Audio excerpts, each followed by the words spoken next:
আসসালামু আলাইকুম এভরিওয়ান, আপনারা সবাই কেমন আছেন? আশা করি সবাই ভালো আছেন। আলহামদুলিল্লাহ আমিও ভালো আছি। তো আবার একটা রান্নার ভিডিও নিয়ে আসলাম। আজকে উটের মাংস রান্না করতেছি আমার জন্য। এখানে দিয়ে দিছি পেঁয়াজ, রসুন, কাঁচামরিচ, তেল আর দিয়ে দিছি লবণ, আর এখন দিয়ে দিলাম গরম মশলা। তো এখন দিব চিনি 2 পিস দিলাম, কারণ বেশি দিলাম না, কারণ আমার কাছে গন্ধ লাগে। এই 2 পিস দিছি, এই মুখে পড়লে অনেক গন্ধ লাগবে আমার কাছে। তো যাই হোক, আমি আবার খাইতে বসলাম, আমার মুখের ভিতরে দারচিনি চলে আসে, এই কারণে যেমন আমি 2 পিসই দিলাম। তো যাই হোক, রান্না করতেছি, দেখতে থাকুন। আর একটা কথা আপনাদের সাথে শেয়ার করি, এই মাংসগুলি আজকে আমি আমার ম্যাডামদের না জানাইয়া নিছি রান্না করতে। তো এখানে পেঁয়াজ আর কি ভাজা হয়ে গেছে। তো এখন আমি হলুদের গুঁড়ো দিয়ে দিব,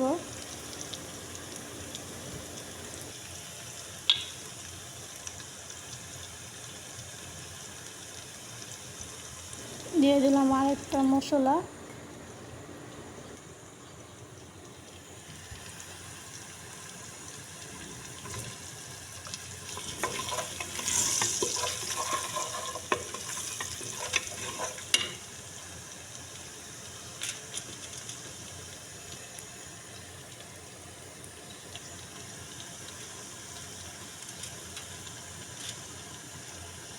এখন দিলাম মরিচের ফাঁকি।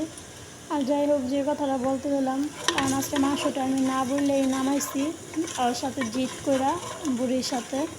কারণ বুড়ি কোরবানি দিয়েছে, এক টুকরা মাংস আমাকে ধরে দিয়ে বলে না যে নে তুইটা রান্না করে রাখা। এই সৌদিয়ান মহিলারা আর কি এরকমই, আমার জীবনেও কোনো দিন বলবে না কাজের মাংস যে নে তোকে এই জিনিসটা দিলাম, তুই এই জিনিসটা খা। হাত দা ধরে না খাইলে ওরা কখনো বলবে না। তাই আজকে ওর সাথে জিদ করে আর কি আমি এই মাংসটা নামায় নিছি। আর মাংসটা জিদ করে নামায় নিতাম না, কালকে গ্যাস শেষ হয়ে গেছে। আমার বারে বারে জারিমেরা বলতেছে এত তাড়াতাড়ি গ্যাস শেষ হয় কীভাবে। তা আমি তো ঠিক মতো রান্না করি না, খাই না, তো গ্যাস শেষ হয় কীভাবে এটা আমারও জিজ্ঞেস করেছে।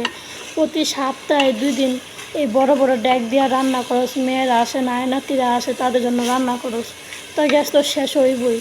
আর উল্টা তুই আমার সাথে জারি মারো যে গ্যাস কীভাবে শেষ হয়। এরকম আশ্বাসি করছে দেখে পরে লেগে আজকে যেমন জিত করে আমি মাংসটা নামাই নিলাম, যে আমি রান্না করে খাই না, ঠিক মতো রান্ধি না, না খাইয়া কাজ করি, তারপরেও যত তুই আমার খেজি বিস্কি মারস, তাহলে আমি তোকে রান্না করেই খামু, রান্না করে খাইয়েই নাম করমু। যত না খাইয়ে নাম হয়ে যায় এত তাড়াতাড়ি গ্যাস শেষ হয়, আমি রান্না করে খাই দেখে গ্যাস শেষ হয়। তা আমি সপ্তাহে 1 দিন রান্ধি, 15 দিন পরে 1 দিন রান্ধি, আর বাকি দিনগুলো আমি লুটি আর চা খাইয়া কাটাই। তারপরে যত আমার খেজি বিস্কি মারস, তো আজকে যার মাংস নামাই এক পুতলা, তারপরে রান্না কিছু বললে তারপরে তোর লাগে আজকে বুঝবেন। এইটা কি মনে মনে চিন্তা ভাবনা করে তারপর আজকে জিত করে মাংসটা নামাই নিছি। তো এখন আর কি মাংসটা যখন নামায় ধুইছি ভিজাইয়া, তখন এই পর্যন্ত না হলো 5-6 বার পাকঘরে গুনা দিয়া ফেলাইছে আর কি। কইতে সাহস পেতেছে না যে তুই কী রান্তাছিস এই প্রেশার কুকারের ভিতরে। পরে দিয়ে অবশ্যই সে জিজ্ঞেস করলই যে কী বসাইছিস, বললাম যে লাম বসাইছি। পরে আর কিছু কয় না, মুখটা কালা করে গেল গা, মুখ চোখ কালা করে গেছে গা। কিছুক্ষণ বাদে ওর বাসি তরকারি আসলো, তার আগের দিন ওই রান্না করছে কালকে, ওই তরকারিগুলি আইনা দিছে, বাসি তরকারিগুলি আমার এই তরকারির সাথে মিক্সার করে রান্না করতে। ফির আবার কীরকম খারাপ মহিলা, ওর গায়ে আর কি সহ্য হইতেছে না যে আমি মাংস নামায় রান্না করতেছি, জইলা পুরা মেরা যেতেছে।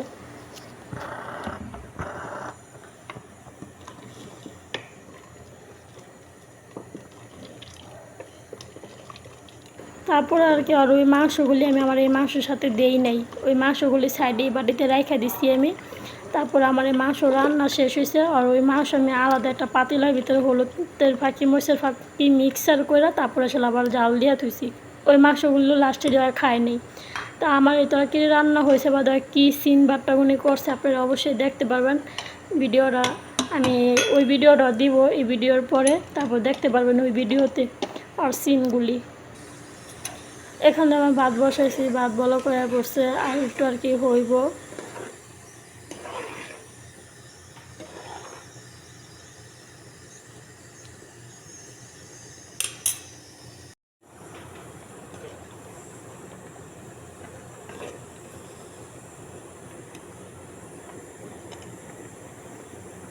এখানে আমার ভাত হয়ে গেছে, এখন ভাতের মাঠটা আর কি গাইলে নিব। যাই হোক, আপনাদের সাথে ভিডিওটা আর বড় করবো না, ছোট করলাম।